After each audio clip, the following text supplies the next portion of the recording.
Hello, my sisters and brothers. God bless you. I hope you all are doing well. So, I wanted to talk about a vision that I had and a dream that I had last night. This vision I had was around 5 a.m. It was about the young lady that I was talking about yesterday in my video, Eagle Eye for Christ.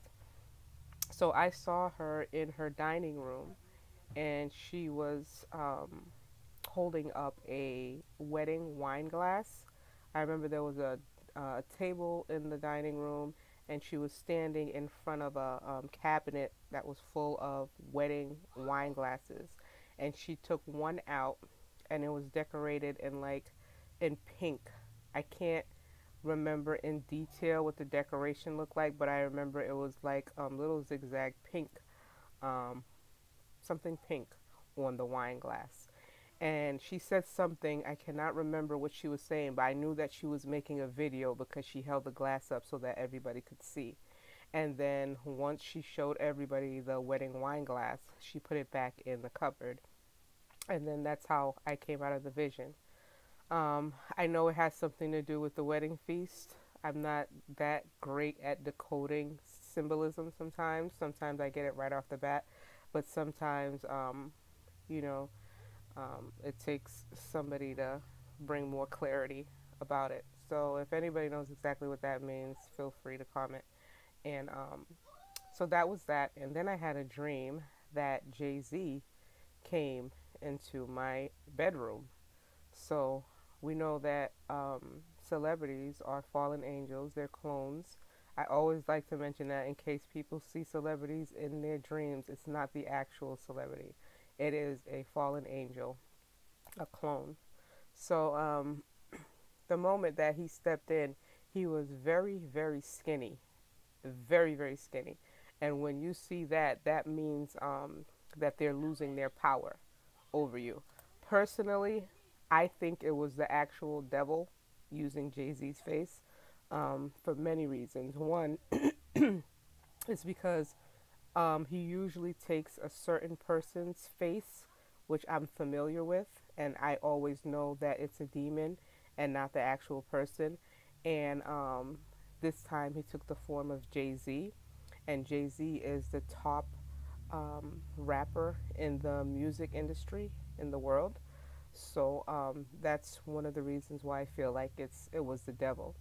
So when he came into my room, I was making my bed, and he was just asking me and telling me all these things. And he was saying that, oh, your marriage is not of God. And I was like, yeah, it is. I was like, we went to church, we got married, and we're together, and we've never cheated on each other, and we're together till death do us part.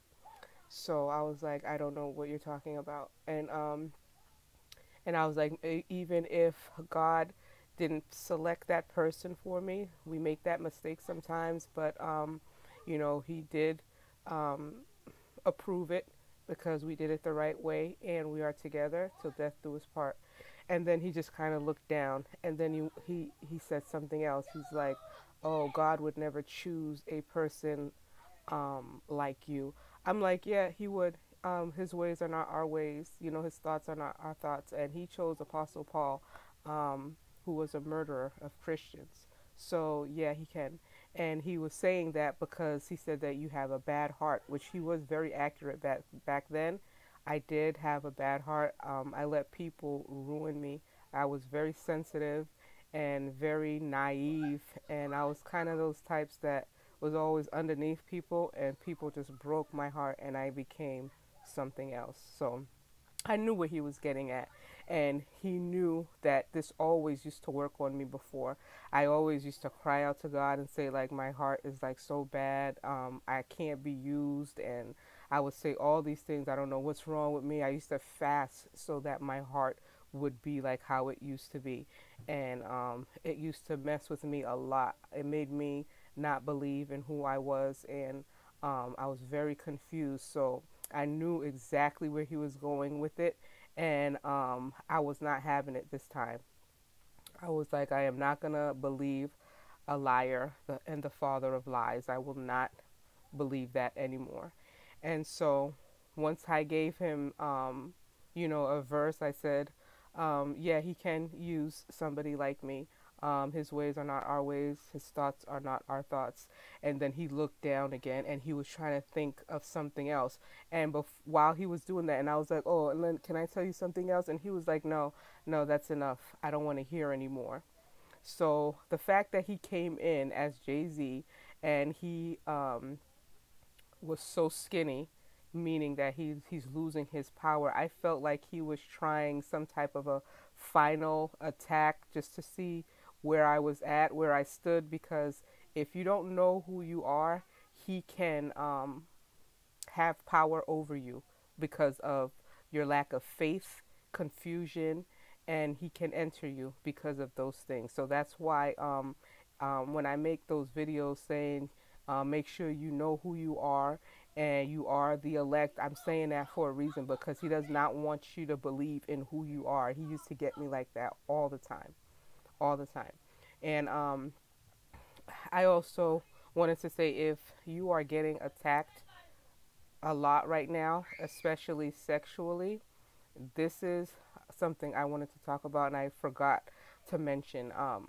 When you get attacked sexually, especially after a fast, he loves to do this after you fast because he wants to make you feel ashamed, and he wants to degrade you and make you feel like your fast was insignificant, like it was in vain, it had no power, when in fact it's the exact opposite. It's because he took a huge blow, and he wants to make you feel like what you're doing um, was in vain and had zero effect, so that you won't continue on doing it. I remember when I used to fast a lot in 2016, every time I finished my fast, I would get touched sexually. And it used to really break me down. I couldn't understand, how could I be doing something so powerful and to be, you know, degraded by the devil like this. And um, even though it did discourage me, I did continue on. But if you don't know these things, it can definitely, um, you know, make you discontinue your fast. He will do this when your prayers have a lot of effect. He will do this when he takes a blow in his kingdom. So do not think that because you are being touched sexually, they will always come and try and do that. Do not think that it's because your prayers had no effect or your fast. It is the exact opposite. You keep on going, keep on doing it.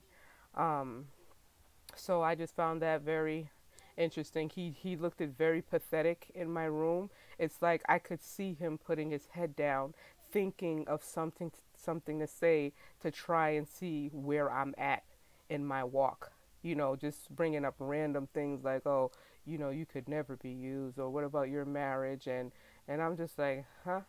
Like I felt like it was a final um a last type of attack to see, you know, where I stood.